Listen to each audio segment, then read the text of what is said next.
Oh, it's go time. Mike Surgis. How you doing, dude? I'm alive and kicking. In this market, that's an accomplishment. I mean, Maybe the industry for guys like you is just trying to run you into the ground right now. it's working. How speaking of that, you guys, I mean, record months on the builder side? Yeah, yeah. Every builder right now is just trying to keep up with demand. Yeah. And on the lender side, it's all about capacity and Oh yeah. managing that capacity. That's pretty much Yeah, all we yeah. do. Yeah. Yeah, yeah. Yep. Well, we'll get to more of that. So thanks, Mike, for doing this. I appreciate it.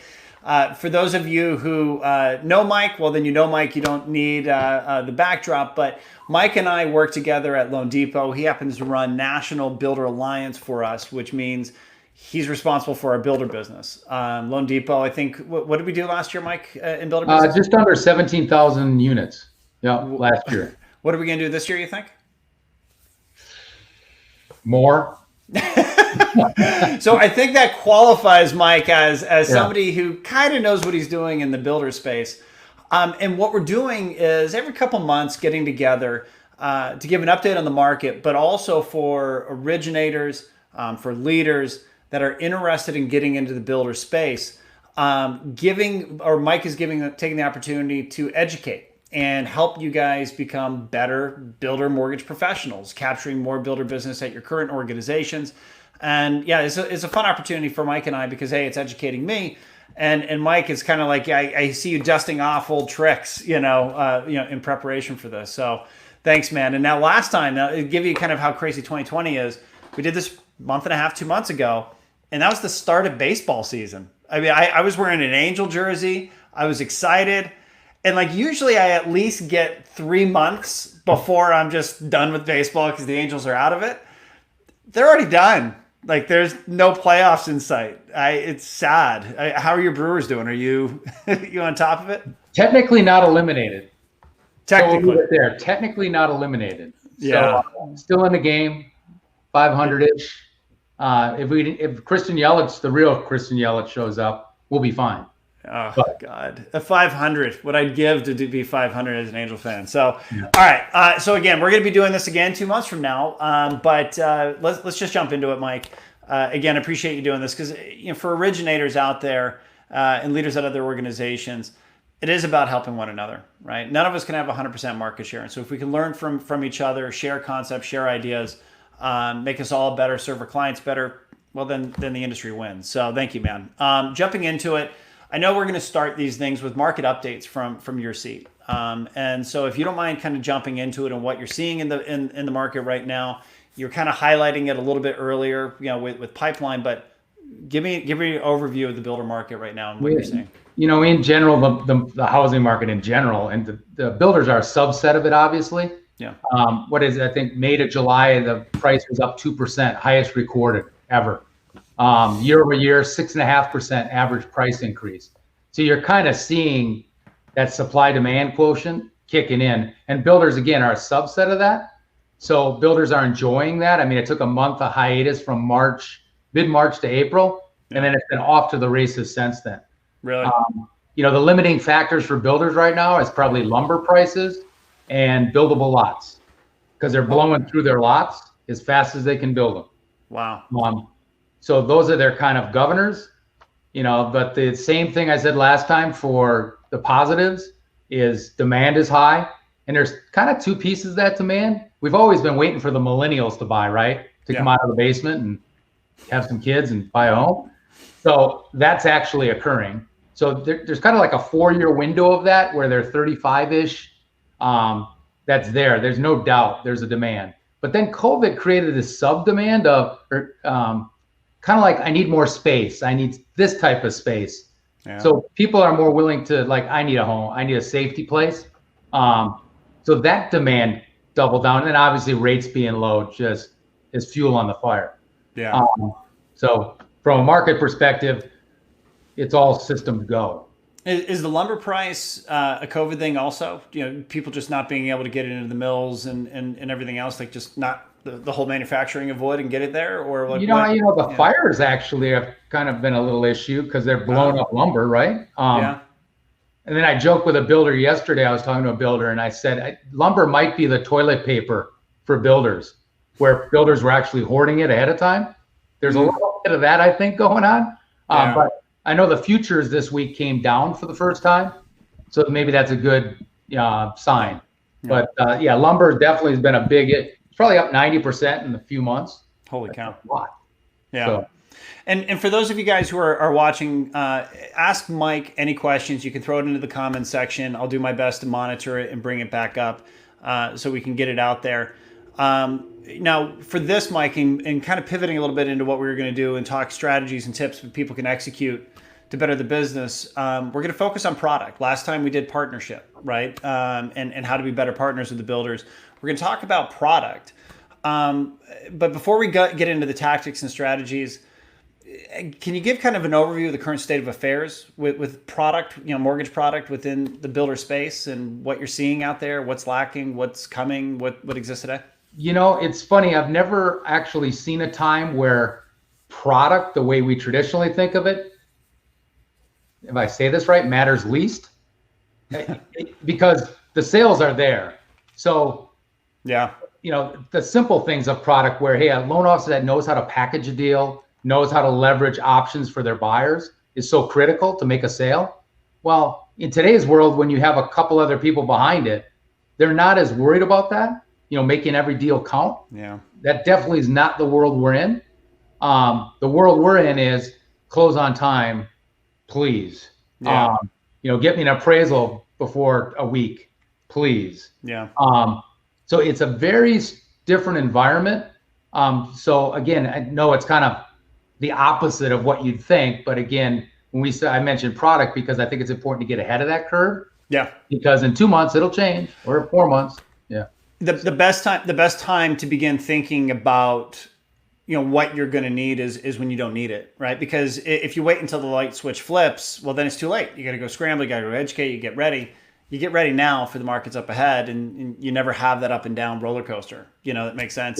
Yeah. And that makes sense on the product comment because it's kind of like refi leads right now. If you're a retail originator, like you really don't need them fed to you too much because just walk down the street, knock on a couple doors. There's your leads, and you've got your refis. Hang out at Starbucks with this shirt on. Yeah, exactly. Yeah. I just wore mine yesterday. Look at that. Yeah. All right. So what I really love about your approach is guys like me overcomplicate everything. Like I need people to unwind me to figure out what the hell I'm actually trying to figure out. And you having such command, you simplify things. Last time when we talked about partnership, I was like, talk to me about builders and how would you approach them? And you're like, Shane, there's literally two kinds of builders. There's a control guy and there's a service guy. And you went through this, kind of a conversation around the differences between a control guy and a service guy, which really makes it easier for you to put thought and context around what your strategy should be. And when we were prepping for this and talking about product, you did the same thing to me, which I love because, again, it puts context to approaches. Talk about how you use product strategically. And the role that product plays. Like, and you kind of hinted at it right now. Product really doesn't matter that much, Shane, because we're really busy. So how do you break down product and then how do you leverage it strategically when you're trying to go get more builder relationships in business?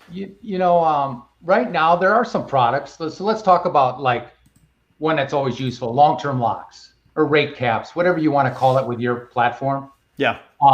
That just does two things. So even in a hot market, it still protects the builder's backlog and it protects the customer's qualifying.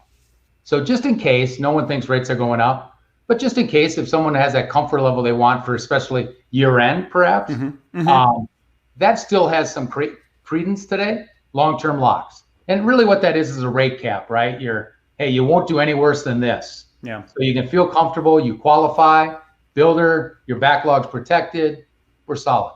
So even in a hot market, a product like long-term rate cap or long-term lock does have some value. In a hot market, though, are there other products that matter, or is it? The one I'll kind of jump into, and this isn't really a product, this is a service. Okay. But if you're on a builder team, you need an in-house condo department. And in a hot market, where that comes into play is, step back. It's always nice to have that in-house team because they can help your builders. The earlier you get them involved, they can help your builders and developers set up the legal docs right, phasing right, to maximize closing early. Because once the builder gets that house done or that building done, they want to go. Interesting. So, but the thing in a hot market that I was getting at was HUD changed their rules last year, where you cannot even apply for an FHA approval until the property is completed and the amenities are completed. So that puts our timing back. In the old days, you'd get approval, then just wait for it to be completed, validate it's done, and close. So that minimizing that day from completion of building to being able to close on an FHA deal, if you have an in-house condo team that has the capability to do Del Wrap, that gives you a 30-day edge probably on closings, which mean a lot to a builder and their carry costs. Yeah. That's fascinating. Because example. And it's like leveraging product to build support teams, support groups to beyond just operations to get the loan pipeline moving faster. Because let's face, like you said, speed kills right now. That's the name of the game, and that's awesome. Now, what about a slow market? And Darren, what's going on, man? Thanks for being here, dude. But what about a slow market? You know, when we get out of this, let's say somebody's forecasting 2021 to be a different market. And again, it's about getting prepared today for that market ahead. What are the products that companies need to be thinking about? So that's where your typical builder guys add value, because you're trying to drive traffic or help with sales. That's what builders are really looking for of their lender. I mean, besides the assumed communicate early and often, close on time, they want you to help them drive traffic or drive sales.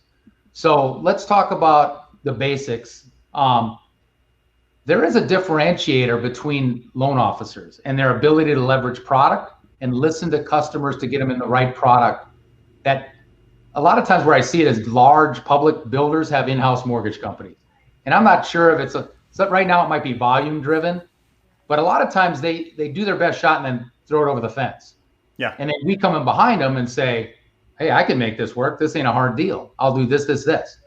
So that product, I don't want to blow past that because that is a key differentiator of a good rep. But other products to drive traffic, for instance, could be the ability to market a low rate.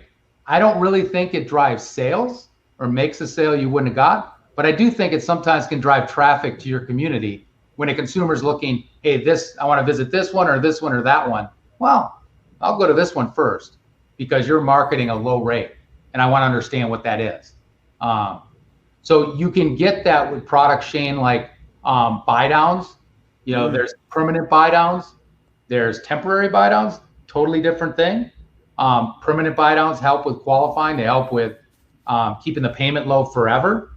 Where temporary buy downs are more listen, we're doing this because the first year I know you're going to have wall covering expenses, for new stuff. So we'll keep your payment low for a year, then it goes to the regular rate at X. So buy downs is a really good one for marketing lower rate. And you don't hear temporary buy downs used that much. Actually, it's weird. It was creeping out. I think it was end of 2018. It started creeping out because market slowed, right? But also there's a lot of education still on buy downs because during the financial crisis, anything that looked like a bait and switch, you really have to explain. And so people, as soon as they hear it starts here but goes here, they freak out. Yep. As opposed to saying, here's the facts, here's why we're doing it, take a look. Okay. So buy downs is one tool. Forward commitments, that's another tool that is very as old as hell. I've been doing 30 years. Very few people do forwards anymore, to be honest with you. And especially the traditional forward commitment. So Shane, a traditional forward is kind of rate insurance where you're in June of a year and a builder goes, listen, I want to make sure I have these low rates available through December. I'm willing to pay a fee to own a block of funds so that A, I can market that rate, and B, I can close on that rate. Now that's pricey, that costs a lot of money, but some builders use rate insurance for years as a way to protect their year end. Can you go into that a little bit more? How does that conversation start? Is that an originator or a builder leader on the mortgage side approaching the builder and saying, hey, I don't guarantee the market, but this might be the bottom. Do we want to look at like how does that process start, and how do organizations from capital market, secondary, whatever, execute on that? Because obviously not everyone knows about this or how to do it or even how to do the mechanics of giving a forward commitment. Yeah, and I would clearly not lump this in sales talk for the average person. Yeah. It isn't something that I pitch. It's more of if a builder's really nervous about rates, it's something you can offer to say, well, here's something. It costs X. It protects this much pipeline, but it'll cost you Y. Yeah. That's the traditional forward. And again, I'll be honest with you, that hasn't been used much for years. The forward we did use in 2018 is called a discounted forward. That's back to that point about driving traffic where, hey, I'm buying down the rate. So today's rate is 3. I want to buy it down to 2.5, and I want to have 5 million in funds to do that. So I can market for a month at that rate. That's the more, like the last 5 years, that's what you see a little more of. But again, both of these forward products you'd need a kind of capital markets builder expert to kind of dive into it. Okay. Because, you're buying the rate sheet. There's nuances to it that you want to explain. And again, this is about getting prepared, right? So if I'm a leader in the builder space, maybe I've got originators working for me covering different communities, and I want to think about the market up ahead. And I've never done this before. Maybe I haven't spoken about it much because, like you said, it hasn't been used much over the years. For you, you did it in 18 because, well, you had experience doing it. That's why you're the leader you are. I guess the starting point for that leader is go talk to capital markets, secondary, like hey guys, let's say the market turned. Couldn't we do this? Do you have the appetite? Do you have the ability to execute? Get that education now. Don't wait until the market flips and then you're too late. With companies like us, we're just going to do it automatically, right? Yeah, I mean, there are forms and legal agreements that you have to have ready. So it's right. Again, get prepared for the market up ahead. Anything else in slow markets that come to mind that kind of key products that people need to think about? There are other toys that kind of come out, like paying HOA, allowable HOA based on the product they're in. Could be paying 3 months of interest. Those are a little different how you disclose. Mm-hmm. I even in April, gap employment insurance crept in again. Where if you're afraid of losing your job, we'll cover you for the first year. Up to a certain amount. I mean, those kind of things are, I don't know. I don't think they necessarily make a sale, but they're ideas that kind of creep in. It's the sum of the parts, right? And it creates stickiness. At the end of the day, they're going to transact with you because you're the best mortgage consultant. But if all things are equal and you've got this, it's going to drag them in a little bit, especially in today's day and age where conversion of clients, it's under attack, based upon the availability of information online and all the other, what we saw was other mortgage companies trying to get into builder, right? And new faces kind of creeping up. And this is the type of stuff that differentiate. So that's cool. I mean, all things equal, builders do like dealing local. Yep. I mean, all things equal, because they got a partner, they can see them, they can strangle them. Yeah.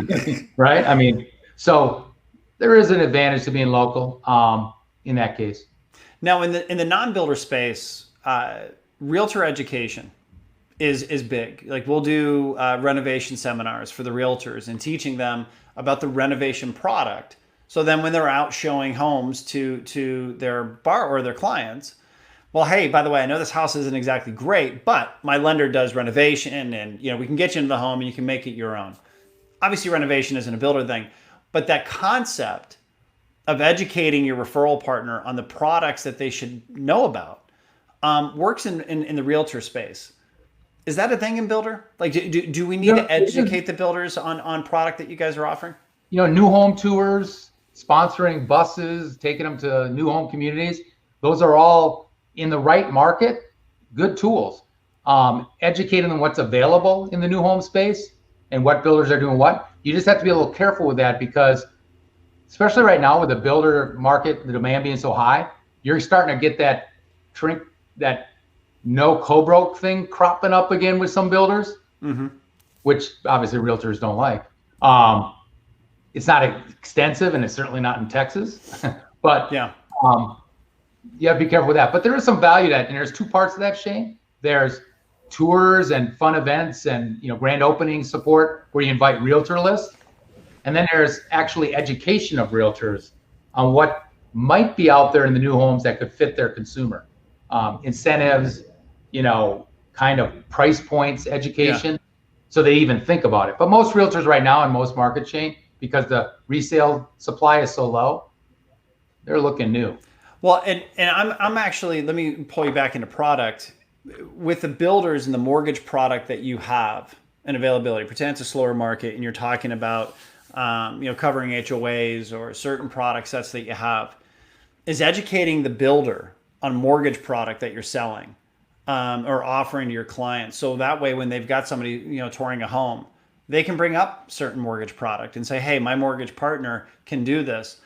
Do you educate the builders the same way that we try to with the realtors? I think that's a great point, Shane. I think we have to do a way better job as an industry, including us, on doing that. 15, 20 years ago, most salespeople at builder communities could pre-qual a buyer and be pretty good. Like ratios, they'd know what to ask for assets. Today, they kind of go, I'm out. So I think we can go back to that but you got to translate in their terms. And what their terms are, consumer says, I don't know if I have enough cash to close. That's the cue. So what are your tools with your financial partner that solves that problem? I have a credit issue. What are your tools that you have to solve that problem? That's where you can help educate so that when the queue comes up, you're ready with just enough that you keep them interested. And because once they give you that, I love this place, I just don't know if I can get in, then it's just how do you knock down walls to get them in? So if I'm a builder rep, on the mortgage side, and I'm thinking of strategies that is going to endear me to this builder, it's going to make me a partner of theirs. I'm not going to throw the whole kitchen sink, at them at one time. What makes sense to me, and again, we're talking about slower markets, right? That's when product depth, matters more. But what I probably do, and you tell me if this is wrong, if I'm a builder loan officer, what I probably do is I come up almost with, I consider those rebuttals, right? Okay, so builder, every week for the, or every 2 weeks for the next, couple months, we're going to sit down over a cup of coffee, and I'm just going to give you rebuttals that home buyers might give you as relates to being, the mortgage financing side of it. And I'm going to give you a couple responses to give that are going to pull them back into me. Like Mike, you just said, God, I don't know if I can afford this. Boom. Okay, you got that. And then, so educating the builder almost in a series that keeps bringing me back on site and keeps them connected to me for that education. Absolutely. Absolutely. And years ago, we used to do a matrix that said cash to close issues. Here's tools to use for that. Right. Qualifying monthly payment issues. Here's tools to use for that. Credit issues. Exactly. Tools. Yeah. Yep. Exactly. Yeah. Now, do you? Let's say that you're doing that, and so you've got all of it. Do you also have any collateral, marketing collateral, that would mirror that? So you've got your almost rebuttal matrix or whatever you want to call it. Okay, so this is kind of what you want to highlight. Do you give them collateral to reinforce that, hey, there is a solution for them? Or is that almost giving too much information? Because sometimes if you give too much, the person thinks they don't need to talk to you. Where do you fall in the camp of, okay, give your builders product flyers, if you will, to give people that are coming on site? It's with COVID, it's kind of a different world. Yeah, okay. We'll be out of COVID at some point, damn it. Yeah. In a normal world where that comes into play is what is the biggest hurdle? So any marketing you would do would probably focus on the biggest challenge or most common challenge, as opposed to trying to answer everybody's rebuttal in one thing. You tend to go, all right, what's the number one reason people can't buy? No. Well, it's cash to close. Okay, here are the toys that get around that topic on a flyer or on an email blast. So yes, but I would tend to kind of focus it on the bigger one instead of trying to address everything. Yeah. Because as you know, people they read about 3 sentences and they're done. Well, and where I think that, again, trying to stay in the product vein also is when we get into that day and age where every person on the community matters, right? We got to, because we're trying to sell homes, is you can almost create a communication chain between you and the builder where they just collect the rebuttal.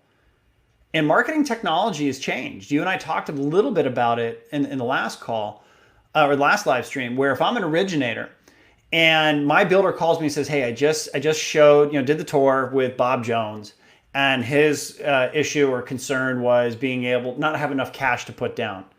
So why don't you reach out to Bob?" And instead of just an immediate call, you can shoot a video. "Hey Bob, what's going on? Me and my builder partner Susie Q. She had mentioned that you had a little bit of concern about that. I'm not going to dump you with a bunch of information in this video, but I wanted to let you know that, yeah, we have a lot of product options that might be able to help solve your cash down issue. Let's schedule some time to talk."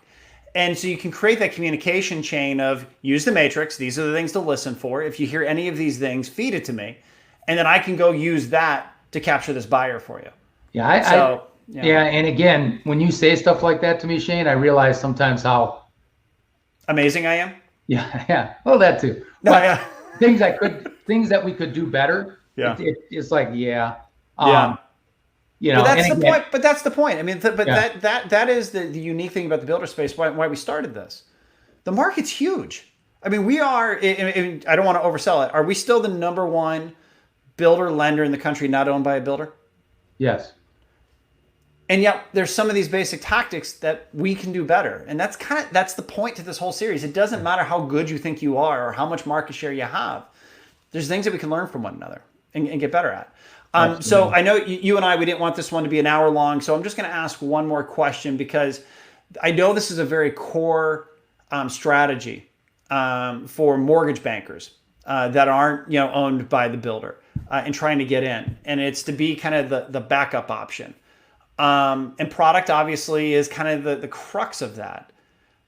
Can you talk about how you approach a builder, or what products maybe you highlight, or you know what I mean? Look, I understand I can't be your primary, but can you talk about that strategy as it relates to product and how you leverage it and how you approach the builder? Did you see me twitch when you said backup lender? Thank goodness I can't see both at the same time.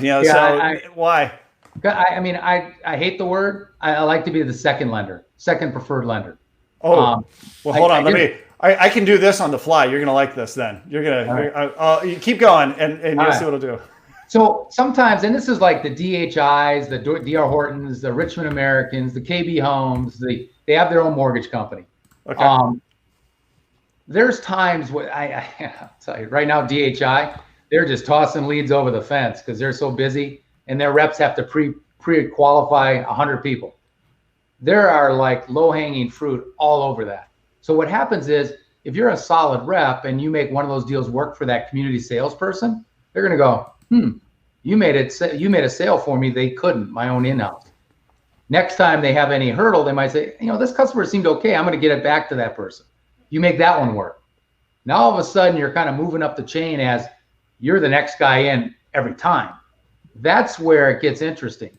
Because if you can take that up a level to get this community, because they share, right? These retail sales in the communities, they share information. You can grow into quite a nice business. Now know this, when the market turns and they have more time to tinker with loans, it might be, a lower volume. But when times are hot, being the second preferred lender ain't a bad place in some of these builders. Did you see? That's what I always had written down here, second preferred. I would never use the word backup. Yeah. Ever. Second preferred. I had a nervous twitch. Rookies would use the word backup. Oof. So, second preferred. Okay. No, I dig it. All right. So, I could keep asking questions, but the idea is to create a dialogue with other builder reps around the country. I know that you're going to plan to send this out as a recording to people around the country who do builder business. Anything else that we want to highlight, as it relates to the product vertical? I guess the main thing I'd say on product is just make sure you have the tools you need. If you don't, raise your hand now so that you can build those tools. Long-term locks that have some kind of refundable deposit, a float down, a condo team, buy downs, forwards. Having those on your platform just gives you more in your arsenal. So and having the product, but also the contractual language you talked about it earlier. Like, it's one thing to say that you can do forwards, but if you've got to go to your legal team, well, I need you to draft up, what have you, and we're able to come in. Oh yeah, here you go. Yeah. You've lost. We're in. If it's going to take you a month or two to execute, and I'm glad that you talked about this topic, because clearly today is not the day that they're necessarily worried about product, but you better get ready, because one day it's going to be needed. Yep. Awesome. Well, Mikey, I hope a miracle happens for your Brewers. The Angels, it ain't happening. Not this year, at least. So good luck, man. But I appreciate you doing this. And everybody out there, as always, I would definitely look up Mike on all the social sites. Feel free to reach out to him directly if you have any questions, or you can come through me and I can get it to him. But appreciate you guys watching. Mike, have a great day, man. You too. See you guys. Take care. Bye.